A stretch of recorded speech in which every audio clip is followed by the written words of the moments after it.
ẹ̀yin tèmi Ọlọ́run kò ṣàánú wa lórí ọ̀rọ̀ àwọn ọmọ onífújì náà ni o gbasgbos tó ń ṣẹlẹ̀ láàrin MC Olúọmọ Pasuma àti Saheed Òṣùpá ẹ̀yin tèmi arákùnrin tẹ́ ń wò yìí ó tú àṣírí ìjìnlẹ̀ tó ń lọ láàrin ìjà tó ń lọ láàrin Pasuma àti MC Olúọmọ àti Saheed Òṣùpá ṣe tẹ́ bá notice pé recently yìí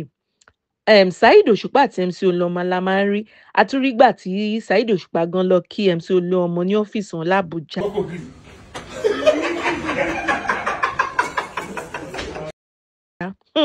àmì Pasuma o ẹ̀yin tèmi ó dàbíi pé nǹkan kan ń rú láàrin Pasuma àti MC Olúọmọ ẹ jẹ́ ká jọ gbọ́ lẹ́nu arákùnrin ó dà pé ó ní ìmọ̀ tó fẹ́ ṣẹ̀dá àwọn nǹkan kan tí a mọ̀. ìyá wáyé láti UK ìbéèrè tẹ́ bí ní ẹni MC àti Pasuma ń jà mo dẹ̀ ti sọ fún yín pé mi ò tí ì ráyè pé tí n bá ti ráyè máa dáhùn ìbéèrè yẹn. ẹlẹ́ẹ̀kejì Ọlátòkunbọ̀ Adéwálé ẹ̀yin bí mi léèrè ìbéèrè pé Pasuma ń bínú nítorí pé Táyé jẹ àpésìn ni mo dẹ̀ ti sọ fún yín náà pé máa dáhùn question ẹnì kẹta mo ti dá yín lóhùn mo ti fún yín ní mẹ́sẹ̀gì padà ẹ̀yin bí mi wípé kí ló dé nígbà tí mo ń sọ àwọn eléré tán jáde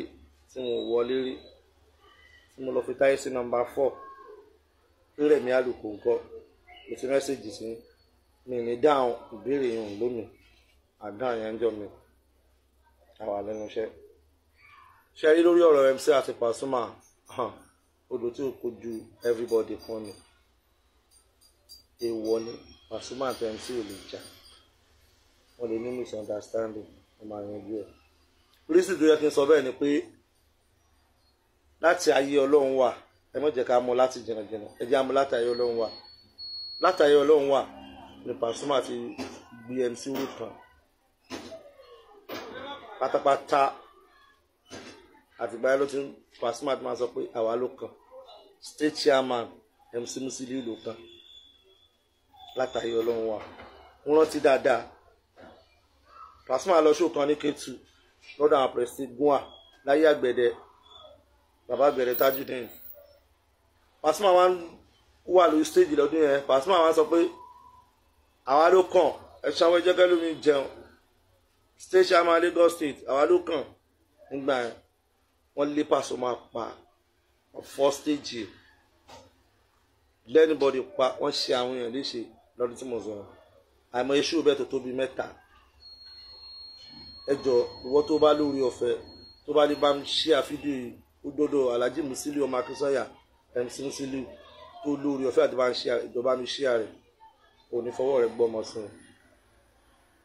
ẹjọ́ ìwọ tó bá lórí ọ̀fẹ́ àti bá mi ṣe àfídíò yìí ó dọ́dọ̀ MC Musiliu ọmọ Akínsọ́yà bàbá àbèjì ọgbà. So ọ̀rọ̀ tí Pasuma máa ń tẹnu mọ́ yẹn ó padà rí bẹ́ẹ̀ o MC náà dẹ̀ ṣe dáadáa fún Alhaji Wasiu Alabi Pasuma bó ṣe ń bá mi sọ̀rọ̀ ní kánífàǹsì mi ní dásì ó dẹ̀ ṣe dáadáa tó mo rántí àwọn ọ̀kan ìgbà yẹn ẹni ìnáwó tó bá fẹ́ ṣe ó fẹ́ ṣe fíìmù lọ́ọ̀ṣì ní tó bá fẹ́ ṣe nígbà yẹn tó fẹ́ káwọn MC wá Pasuma ló pè tó bá fẹ́ kàn wá nígbà yẹn nígbà táwọn film marketer fẹ́ kò ní Ìdúmọ̀tà wọ́n bọ̀ sí Arena lóṣòdì àwọn MC náà ló yarí pé Pasuma lè gbọ́dọ̀ pè olúwa òkun Arena ń gbà yẹn so MC náà ṣe lot tí Pasuma náà ṣe Alhaji Musiliu ọmọ Akínsọ́yà náà ṣe ṣé wàá rí àkíyèsí mo kàn fẹ́ pé Alhaji Musiliu sí ọmọ Akínsọ́yà ọmọ Akin àkíyèsí mo kàn fẹ́ pé wọn sí ni pé ṣe láwọn tẹ́ ń bá dì ẹnu wọn yí o Ìbàdàn dán níwá ẹnu wọn yí wọn mẹ́nu yí padà géèmù tó yé wa ni mo fẹ́ kẹ́ ẹ ní sùúrù tó bá wá kùn láàrin ẹni tí Alhaji Bọ́lá Pasuma mo fẹ́ kẹ́ ẹ yanjú ẹ̀ ẹni wáìntì Alhaji Musiliu ọmọ Akínsọ́yà ẹni wáìntì mo fẹ́ kẹ́ ẹ jẹ́ ọ̀rọ̀ yìí tẹ́ bá gbọ́ mo fẹ́ kẹ́ ẹ ro àwọn kankan mọ́ra wọn tó bá ṣẹlẹ̀ láàrin yẹn ẹ yanjú ẹ mọ̀jẹ̀ kẹ́ni ọkọ mọ̀ sí mo fẹ́ next time tí màá bá padà rí eré àti Alhaji Wasiu Alabi Pasuma papọ̀ ọlọ́run ìjó bàjẹ́ o ìjọba federal ní àkọ́kọ́. iṣu ẹlẹ́ẹ̀kejì ẹ̀gbọ́n Látòkunbọ̀ ní ìmọ̀lútẹ̀wà ọ̀rọ̀ yẹn pé nígbà tí Táyé ti jẹ àpésìn ní Pasuma ṣe ń bínú kò rí bẹ́ẹ̀ rárá ló papọ̀. nígbà tí Táyé jẹ àpésìn nígbà yẹn lọ́hùn ó lọ jẹ àpésìn yẹn lọ́yọ̀ọ́ nígbà tó jẹ àpésìn orí Táyé náà fi ṣe ọ̀gá látù òótọ́ wọn ní misunderstanding gbà yẹn gbọ́ Pasuma ló orientation gan àlàyé tó yẹ pé tó bá wà lẹ́yìn ẹni kò ní sọ pé kó má gbéra wọ́n padà ṣẹ̀tú ọ̀rọ̀ yẹn ẹ̀gbà yẹn ló pé Táyé Currency wá ṣèkò kí wọ́n á ṣe fújì tàbí tíátà tí Alhaji Táyé Currency dẹ̀ gbowó lọ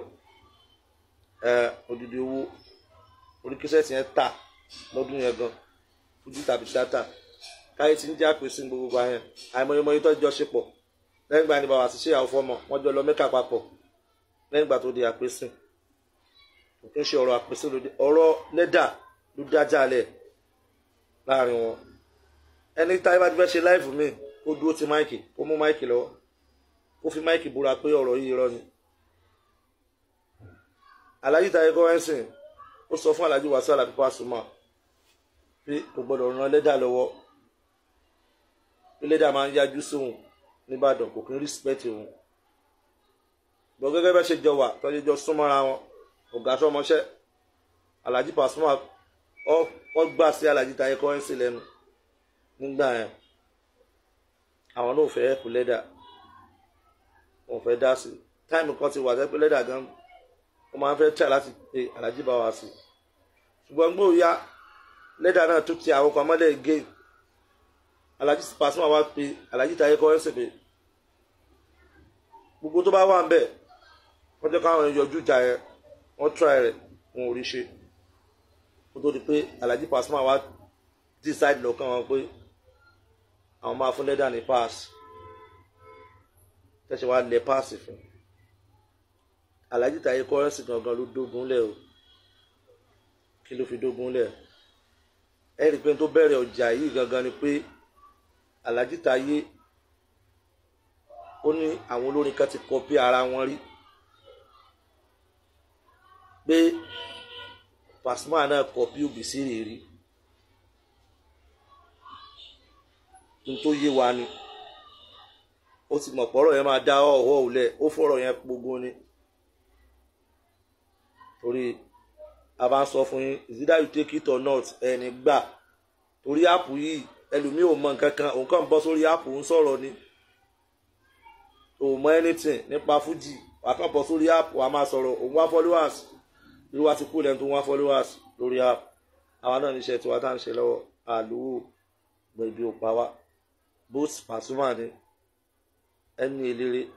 ìgbó lọ́wọ́ eléré kankan ṣùgbọ́n tá a bá mọ̀ là á máa sọ níta bá mọ̀ is either you take it or not á máa sòótọ́ fún yín ẹ̀mí táwọn tó ń pa ọ́ fún tí wọ́n mọ̀ bẹ́ẹ̀ fún tí wọ́n mọ̀ kankan bẹ̀ àwọn kan mọ́rọ̀ léèfé láti máa make followers àti máa make owó láti máa gba owó òun làwọn ń ṣe ọ̀rọ̀ yẹn ò rí báyìí rárá ẹni pé nígbà tí wọ́n ń ka àwọn eléré nítorí pé Táyé àti Pasuma ń jà ní tó bá ṣẹlẹ̀ la máa sọ ní tó bá ti ṣẹlẹ̀ làwọn máa sọ fún yín bí ẹ ti máa gbóòótọ́ ọ̀rọ̀ rí ṣẹ́rí